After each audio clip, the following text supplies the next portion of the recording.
Lesson number 7, Diminished Pattern with Left-Hand Voicings. You can visit the link in the description below to download a free PDF copy of this lesson and follow along. In our last lesson, we talked about the hexatonic scale and how to use it in such a way to sound less patternistic. In this lesson, we're going to do the opposite and talk about how to take a pattern that's based on a diminished scale and take it up and down in minor thirds. So, first we're going to have to review the diminished scale, and for this lesson we're going to be using the half-whole diminished scale. So starting on C, all we have to do is ascend in half steps and whole steps, alternating. So starting on the C, up a half step, whole step, half, whole, half, whole, half, whole. The opposite on the way down, whole, half, whole, half, whole, half, whole, half.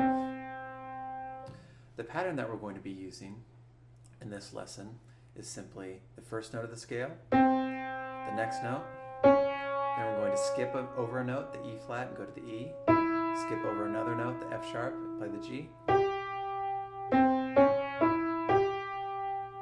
I found it helpful to think of this pattern also as simply a major triad that includes a half step above the root.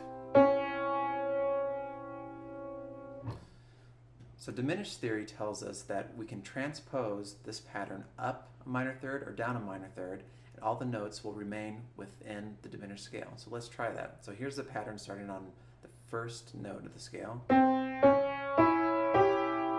going to transpose all these notes up a minor third and see if they still fit within the C diminished scale. Yep, and another minor third.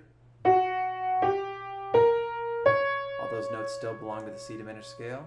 We're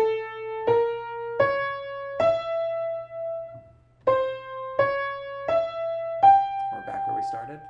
Now we can play the same pattern, but simply in reverse, starting on the top note, the G. Take it down a minor third. Down another minor third.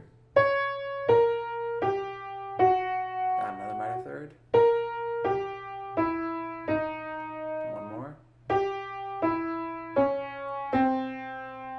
Back where we started. This is probably the most common diminished pattern. It's something you'd hear Herbie Hancock use a lot or Chick Corea use a lot. And it definitely should be used sparsely in your playing, or you can sound very patternistic. It works very well over altered dominant chords, and so what I've written out in the PDF is some left-hand voicings that imply sharp 9 dominant chords. I'll show you those really quickly. The first one is this. This implies a G flat, sharp 9. Then we take the whole voicing up a minor third. A7 sharp 9. C7 sharp 9. Finally, E flat 7 sharp 9. So all these voicings are really interchangeable for each other. You could play any one of those voicings over C7 or E flat or G flat or A7, and they would work just fine. The same is true of any of the patterns that I've described. So altogether the exercise sounds like this.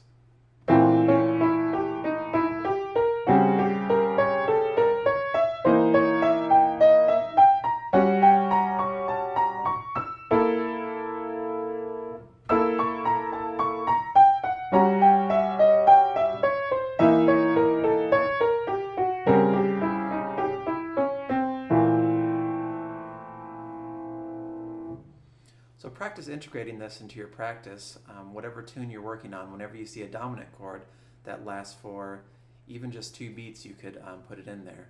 When I was first working on them, I found the bridge of rhythm changes to be a great starting point, since you can practice over 4 different altered dominant chords. But whatever you're working on should be fine. If you have any questions or comments, feel free to comment below, and in next week's lesson, we're going to take this pattern and practice the first inversion of it.